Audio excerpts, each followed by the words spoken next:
Morning. How much are you looking forward to getting on the practice field and start, going through the game plan?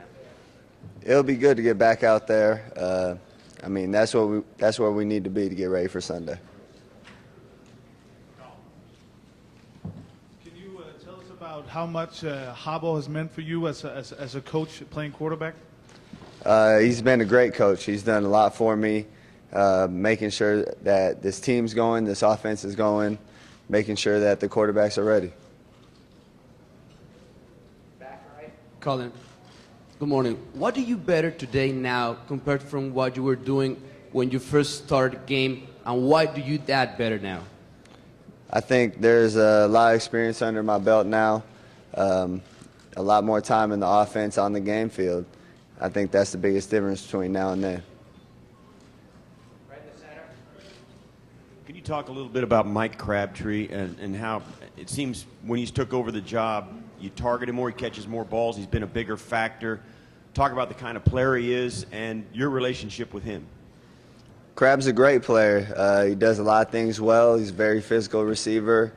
He wants to get in the end zone every time he touches the ball. So, I mean, as a quarterback, that's something you love. Cap, yesterday Randy Moss talked about the velocity of your ball and you breaking hands and fingers and whatnot. Have the coaches talked to you about when to maybe use the fastball, and have the receivers complained or talked to you about, just the strength of your arm and how fast you throw the ball? Yeah, in practice they do. Come game time, though, nobody says anything. It's any way we can get the ball in their hands, they're going to be happy. Hey, Colin. How many tickets did you get for the game, and how did you distribute them, and how many people in your family or friends wanted tickets? How tough of a whole chore was that? I got all my 15 tickets, and I gave them all to my parents to distribute to the rest of the family. That's not my business.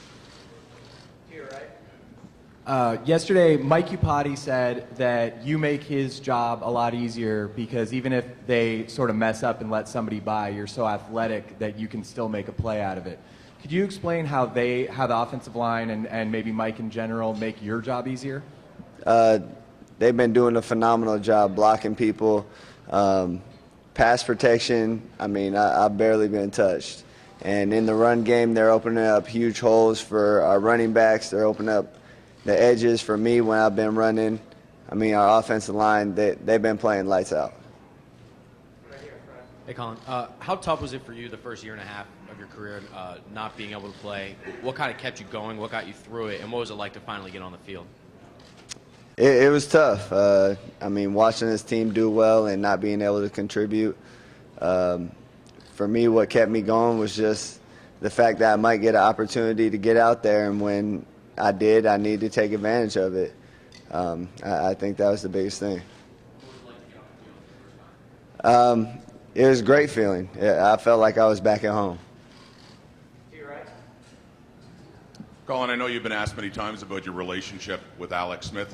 Has it worked out about as well as it possibly could? And do you sometimes think of what he must be going through in the situation when he was a starter and lost his job to you? I think it has gone about as well as it could. I mean, Alex has been phenomenal. He's done nothing but things to help this team. He's done nothing but help me. So, I mean, he's been great through it. And to me, I've just been keeping my head down and trying to keep working. Colin, you don't seem fazed or bothered by any of this. How crazy has this week been, and how are you taking it in? I mean, it's a little bit weird to me. It's not necessarily crazy, just something different. Colin, next week is National Signing Day.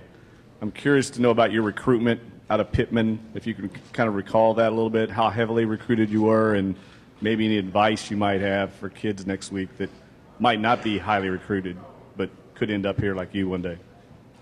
I mean, my recruitment was very minimal. I had one scholarship offer, and that came a week or 2 weeks before signing day. So to me, it's something where you just have to try to hope for opportunity and do everything you can to get one coach to like you. Has the loss of Mario Manningham and Kyle Williams in this time that you've been the starter been your most challenging adjustment you've had to make?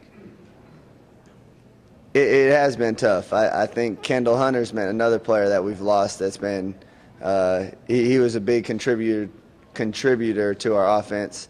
I think all three of them played major roles and were tough losses, but it's something where this offense, this team has to adapt to it and keep going. Hey, Colin. I know it's been out there that some people thought you were a better baseball player in high school than you were a football player. A, is that true? And B, what pushed you and what made you want to continue with football and not try to pursue baseball? Yeah, I was a better baseball player in high school, a lot more heavily recruited. But to me, football is what I loved. It's what I wanted to do. Colin, you have 2 weeks to get ready for this game. How important has that been for you to have the additional week to get ready for an opponent you haven't seen before?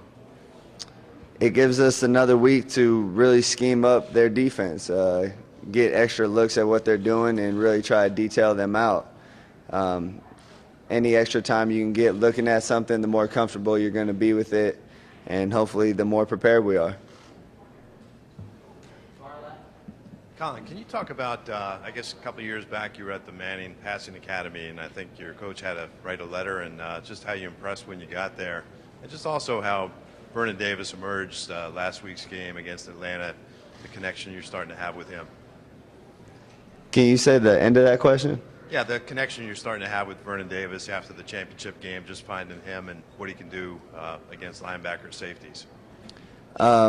Yeah, I was at the Manning Passing Academy. It was a great experience. Got to spend time with Peyton and Eli, get some tips and pointers from them. And as far as Vernon coming alive last week, he's a matchup nightmare. I mean, if he's running against the linebacker or safety, we expect him to win every time. He's just physically gifted out there. All right. Thanks, guys. Thank you.